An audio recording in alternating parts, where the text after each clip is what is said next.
morning. My name is Jackie van Stouden. I'm a clinical psychologist with Pretoria Psychologists in Sunnyside. Last time we were together, we spoke about the various criteria that make up the diagnosis of ADHD, attention deficit hyperactivity disorder. Today we're going to discuss, where does ADHD come from? What is it that makes ADHD? It's necessary to understand from where it comes, and we must also be able to explain to children where it comes from. They also need to understand, because they have to start to manage it themselves. First of all, it's necessary to spell out that there are many, many people who experience this condition. And it's all about the movement in the brain of neurotransmitters and brain cells. If we take a brain cell and look at it as if it were your hand with the fingers spread open, and look down at your elbow and dangle your other fingers through it as if there were roots coming out of your elbow.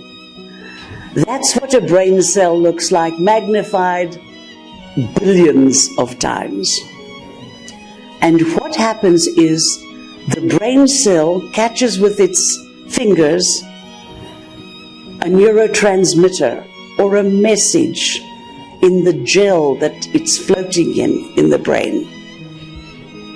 It picks up a message and it brings it into the cell, the nucleus of the cell, where it travels down the axon or the arm of the cell. And when it gets to the roots part, the elbow, it squishes it out.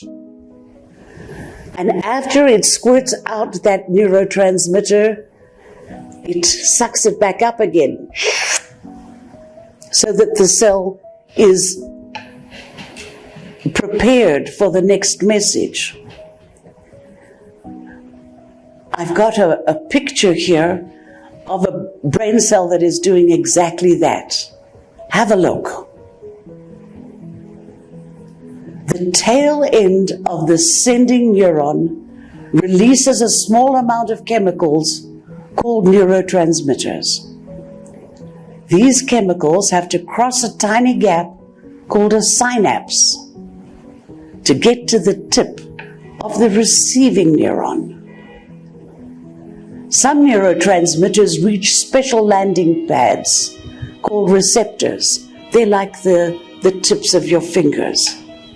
And they activate the receiving neuron so that it'll pass the signal along.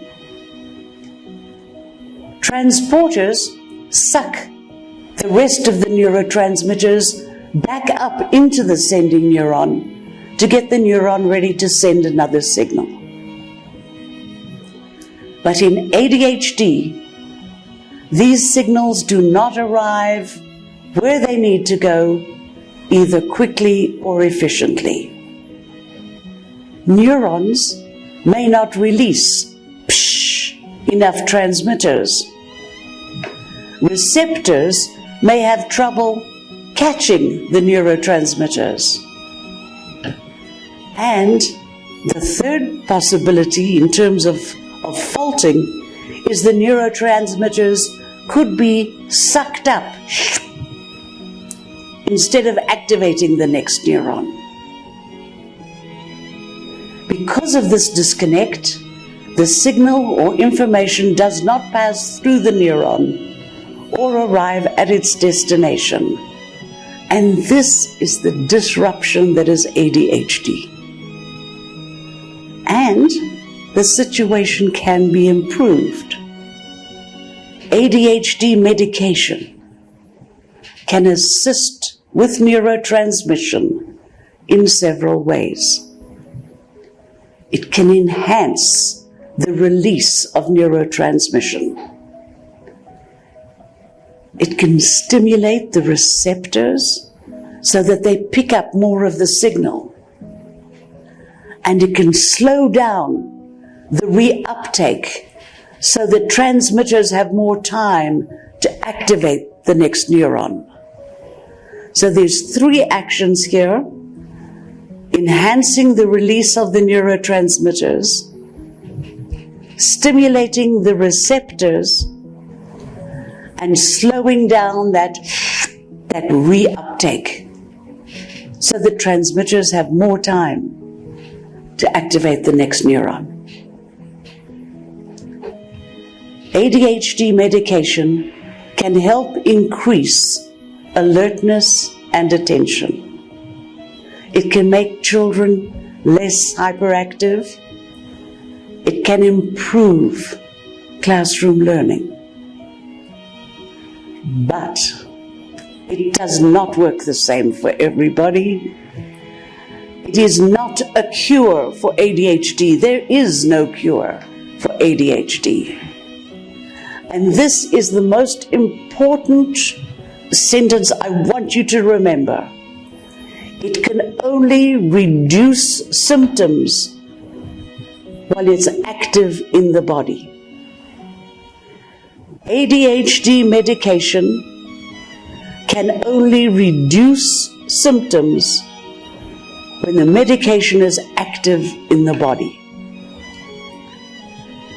Now, that means as parents, you need to establish what is the length of efficiency or stimulation or the effectivity of the medication in my child's body.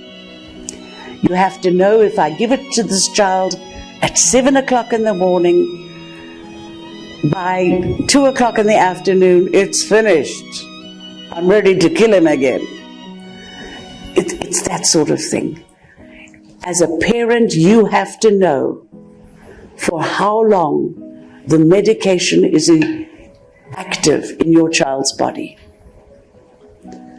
There are basically 2 types of medication, but the medication that we use most efficiently and most widespread is a central nervous system stimulant. And in South Africa, the central nervous system stimulants are basically all one chemical called methylphenidate. Methylphenidate is in many preparations. I'm giving you a few names that are prominent: Concerta, Contramel, Mucon, methylphenidate, and Ritalin.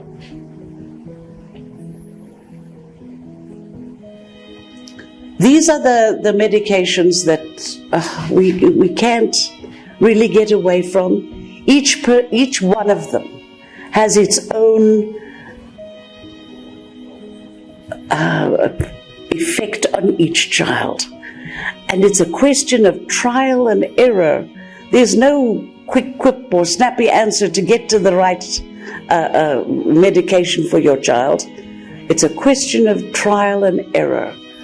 And as a parent, it becomes incredibly important that you understand the effects of the medication on your child and know the approximate time that the medication is active in your child's body. Thank you very much for listening.